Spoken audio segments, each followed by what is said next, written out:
মাত্র কয়েকটি উপকরণ দিয়ে বানিয়ে নিন দুর্দান্ত স্বাদের একদম অনুষ্ঠান বাড়ির মতন পাবদা মাছের রেসিপি।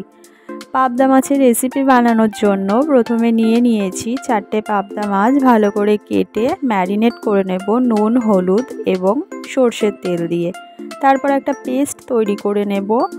2 চামচ সাদা সর্ষে, 2 চামচ কালো সর্ষে, একটু লবণ আর 3টে কাঁচা লঙ্কা দিয়ে একটা মিহি পেস্ট তৈরি করে নিয়ে তারপর মাছগুলোকে একে একে ভেজে নিচ্ছি। মাছগুলো উল্টে পাল্টে ভালো করে ভেজে নেব। যেহেতু আঁশ ছাড়া মাছ তাই একটু ফুটে আসার চান্স থাকে বা ছিটে আসার চান্স থাকে, তাই একটু ঢাকা দিয়ে ভেজে নিতে হবে মাছগুলোকে। তারপরে দিয়ে দিচ্ছি ওই তেলেই একটু কালো জিরা ফোড়ন এবং 2টো টমেটো বাটা দিয়ে ভালো করে নাড়াচাড়া করে নিয়ে তার মধ্যে দিয়ে দিচ্ছি লবণ, হলুদ গুঁড়ো, লঙ্কা গুঁড়ো। তারপর আবারও ভালো করে নাড়াচাড়া করে নিচ্ছি। কিছুক্ষণ ভালো করে কষিয়ে নিয়ে তার মধ্যে দিয়ে দিচ্ছি একটু জল দিয়ে কিছুক্ষণ আরেকটু ভালো করে কষিয়ে নিয়ে তার মধ্যে দিয়ে দিচ্ছি সর্ষের পেস্টটা দিয়ে একটু ভালো করে নাড়াচাড়া করে আবারও কষিয়ে নেব।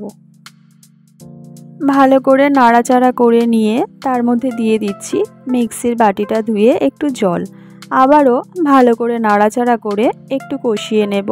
মশলাটা যখন তেলটা ছেড়ে দিতে শুরু করবে তখন তার মধ্যে দিয়ে দেব জল। পরিমাণ মতন ঝোলটা যতটা রাখবেন বুঝে ততটাই জল দেবেন। খুব একটা বেশি জল দেওয়ার প্রয়োজন নেই, আবার খুব একটা কম জল দেওয়ারও প্রয়োজন নেই। তো আমি জল দিয়ে ভালো করে নাড়াচাড়া করে মাছগুলোকে ছেড়ে দিচ্ছি। এবার বেশ কিছুক্ষণের জন্য ফুটতে দেব। বেশ কিছুক্ষণ মানে 5 থেকে 7 মিনিট। 7 মিনিট পর ঠিক এরকম অবস্থায় আমি দিয়ে দেব ওপর থেকে কুচনো ধনেপাতা, চিড়ে রাখা কাঁচা লঙ্কা এবং 1 চামচ সর্ষের তেল।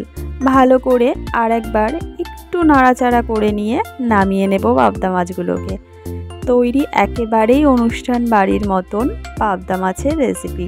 খেতে যেমন স্বাদ, বানাতেও কিন্তু খুব সহজ। খুব তাড়াতাড়ি বানিয়ে নিতে পারবেন, ঝটপট এই রেসিপিটা তৈরি হয়ে যায়। তো আজকের রেসিপিটা এই পর্যন্তই। যদি ভিডিওটি ভালো লাগে তাহলে অবশ্যই একটা লাইক করে দেবেন, চ্যানেলটিকে সাবস্ক্রাইব করে রাখবেন এরকম নতুন ভিডিও আরও দেখার জন্য। ততক্ষণ ভালো থাকবেন, সুস্থ থাকবেন। ধন্যবাদ।